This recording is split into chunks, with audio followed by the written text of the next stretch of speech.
next we're going to go from the very, very top to the most personal place. And I thought it would be great to bring in Dr. Nicole Lipkin. She's someone I've had a relationship with for some time now. And what I love about the insights that she gives is the fact that she understands automotive, she understands psychology, and she actually has a practice. So she's not just like, let me throw some thoughts out there and let's, pontificate or let's just theorize.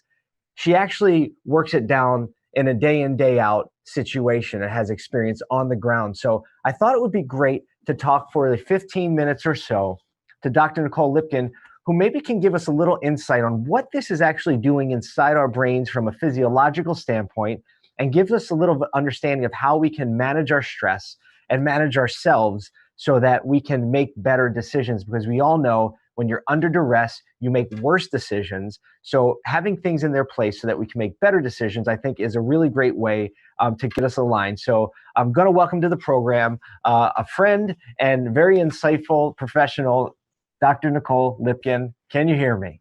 Paul, I can hear you. How you doing? Good. It's good to see you. Good to see you too. Oh my God.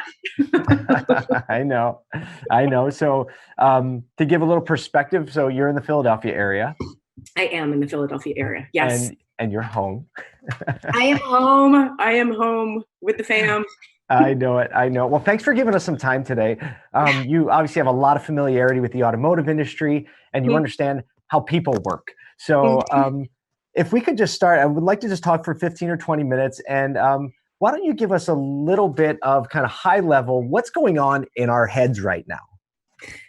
So I think we all need to be aware of this. It's, right now, the back of our brains is really being attacked. So the front of your brain is where all your executive functioning is, right? It's like kind of how you're planning, you're thinking, you're kind of all the logical stuff. The back of your brain, the amygdala, the limbic center, like all of that special fun stuff, that's all your emotional stuff.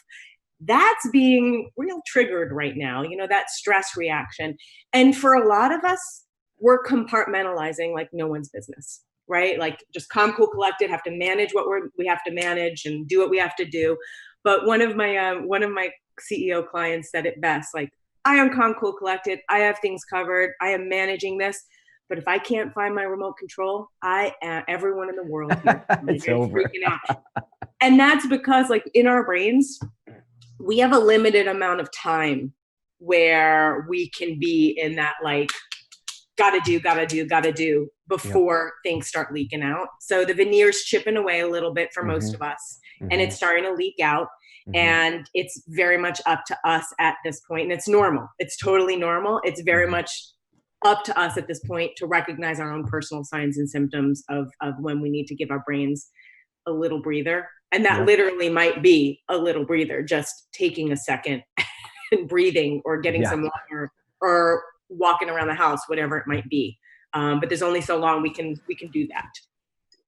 That actually rings very true, because you think about it, like sometimes you can be calm, cool, and collected in front of a boardroom or in front of 200 employees, and then you go home and your family just has that little bit that's left, right? And like, why is that such a big deal that the shoes were left on the steps or whatever? Fill in the blank there. Yeah. And I've heard it explained before, like it's almost like a muscle, like it gets depleted. Like you do a lot of push-ups, and then eventually that last one, you just can't do a push-up anymore. Is it similar to that? It is. I mean, again, our brains are designed to handle this kind of short-term stress. We're really good at that. Like that's what's kept us alive. Like the hormones trigger, the adrenaline triggers. Like we're really good at that. Your neurochemicals get triggered. We're good at that. Long-term prolonged stress and ambiguity, we're not so good at. And that's why, when you think about it, it's been about 2 or 3 weeks now, about 2 weeks that we've been on lockdown pretty much and in our houses. That's why right now, this week, next week, we're going to start seeing that kind of inability to cope with maybe small and big things. Or for those of us that are in charge of running companies or leading teams, you might start seeing things in your people. And it's very important to, number one, normalize this, but also recognize the signs, like sudden changes of behavior, like something you're seeing very different in people, because I think one of the important things this is unprecedented for all of us. No one has lived through this unless we've really like kind of lived through a war. No one knows how to do this. So we're going to be starting to see some mental health things, some mental health symptoms. And, depending on people's coping skills, those could get very serious. So it's very important for those of us leading teams or just leading ourselves to really be mindful and to not minimize the toll this can take mentally on us. That kind of like hit true, that last comment you said, because I am like a chronic minimizer. I tend to be like, oh, it's not a big deal. We're going to be fine. And you pair that with like, my just natural sense of optimism. And I realize like the optimistic minimizer, I can find myself like all of a sudden very, very depleted. And sometimes just unrealistically optimistic. Like optimism is good, but not unbridled to the sense where like there's a real thing that you should be paying attention to, but you're not, or you think it's not going to be a big deal. Like sometimes it helps you stay calm, but sometimes it really works against you in the sense you're not prepared. Right. And Paul, like, I hate to call you out on this, but I'm about to call you out a little bit. Do it. The other thing, because like, I know you're running your company, being optimistic, being positive, so important. And there's signs behind that. And I want to talk about that for a second. But also when you're leading people and you're acting like, hey, we're good, like nothing's wrong, we got this covered, it makes people that feel like not that positive or great feel like something might be wrong with them. Like, oh wait, why is Paul or Nicole feeling it's like is something wrong with me that I'm feeling kind of actually anxious or sad? Or going through this collective grieving, like of what life used to be, because life is going to be different now. It will be, for sure. I mean, is there also an element to that where, to kind of, this whole event was just really an effort for me to get free therapy. So thank you. You got it. So thinking of that, like other people feeling like, is there something wrong with me because he seems optimistic and positive? Is there also something in there that could be like, they might just feel like I'm really disconnected, right? Because I'm not being empathetic to them. Is that seems like it could be a risk as well. 100%. And again, like what I've been working with leadership teams and people that are in charge of running companies and other people, it can come off as like a little bit tone deaf in a way. So right now, because as leaders and also for managing ourselves, we do have to just compartmentalize a little bit and get things done. But it's also very important to acknowledge the gravity of the situation, to acknowledge that people might feel stressed or that you might feel stressed. I kind of like, I'm calling it modulated transparency, right? Because you don't want to be leaking out all over the place because of emotional contagion, because that can spread, right? But being realistic, like, yes, this is scary. I'm worried. I'm concerned. However, and this is concerning, however, and and these are our plans. This is what we're doing. So it's important to be honest and express, some level of, this is a scary time. But at this, the second half of the sentence is, and this is what we're doing to protect our, work family, our individual families, business, all of that. So balancing that is super important. Because also staying in the processing constantly is not good on the other token, because stress begets stress, anxiety begets anxiety, depression begets depression. Like you have to turn off the news, turn off the constant processing, and also focus on small action steps toward the future to get people's brains working forward on what we can do collectively. Yeah, I think what you just said is something that we all deal with in a 24-hour news cycle world, constant notifications. Like the phrase "Did you hear?" is like all you hear, right? The news. Did you hear? There's an update. Your friends. Did you hear? Did you hear? Did you hear? And it's almost the second to just have one cohesive thought that isn't driven or triggered by something else seems like sometimes a very futile exercise. So like that, back to that mindset of like, giving space, even a little space, taking a little step that like you controlled. Yes. It's like really empowering. I want to get to some questions because of course, we have the therapist on the line. So questions are piling up.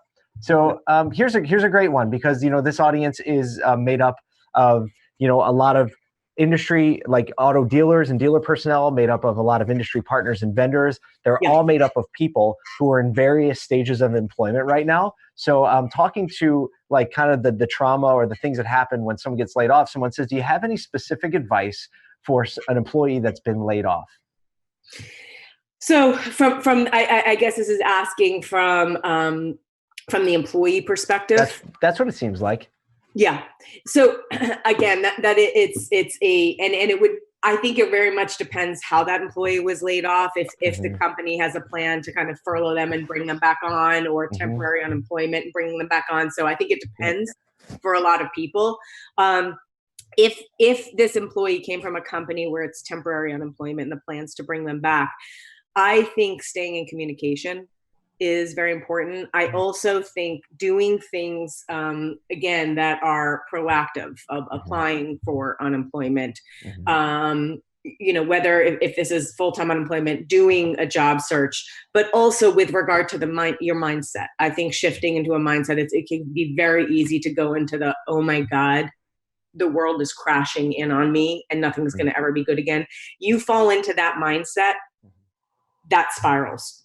So I think shifting into okay, this sucks right now, but these are the steps that I can take to ensure that my financial livelihood's okay. These are things that I can do, like looking at your budget. The things that you can control right now are the things that you should be focusing on. And sometimes getting it out of your head and writing a list like, okay, this is what I can control. This is what I can't control.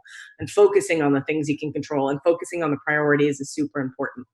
Along the lines of that, so what you just said reminded me of something I heard Seth Godin say, the marketing thought leader guru, very human. He's very in touch with humans. And he says, the human brain, he calls the lizard brain, right? It's like people hear like you're laid off, and that quickly translates to, I'm laid off, which means I don't have any money, which means I'm going to lose my house, which means I'm going to be homeless, which means I'm going to die, right? Like all that processes. It's catastrophizing. Like that. And so is that naturally just what happens in our brain?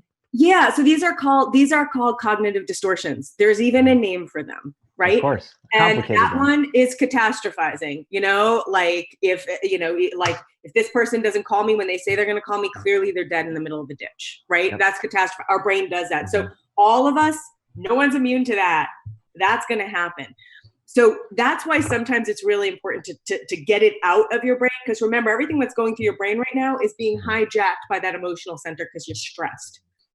Everyone's a little stressed. I don't know anyone that's not just a little bit, stressed. So it's going through that emotional center. So getting it out of your brain and talking to someone that can be objective, or even writing it out, helps you look at it more logically. And you might need to come back to it. You might not be able to do it in one sitting. Like you might need to come back over time and give your brain some breaks to come down a little bit. So I'm looking at some of the questions, and you're answering some of them as we go in. One thing that a question that came up: how do you stay motivated when things get so grim? I think you just kind of touched on that, and my mind goes to when we're talking about like things you can control. Would an example of something you can control be, even in the sense like, I'm going to hug my children first thing in the morning when I see them? Yep. As like a positive thing that I can control. I see it as positive. I see it as good. Something maybe that I don't do naturally because I'm busy or I'm distracted. So like maybe a simple thing, the second I see my child in the morning, whether they're, 2 years old bouncing around, or if they're, that awkward, like 15-year-old boy stage, I'm going to just go and I'm going to give them a hug and tell them that I love them. Is that like just a thing? Absolutely. Absolutely. Here's some things that you can control. You can control how much input you're getting, how many notifications, how much you're sitting and talking about this. Yes. You can control the time you're spending. Take this and throw it, right?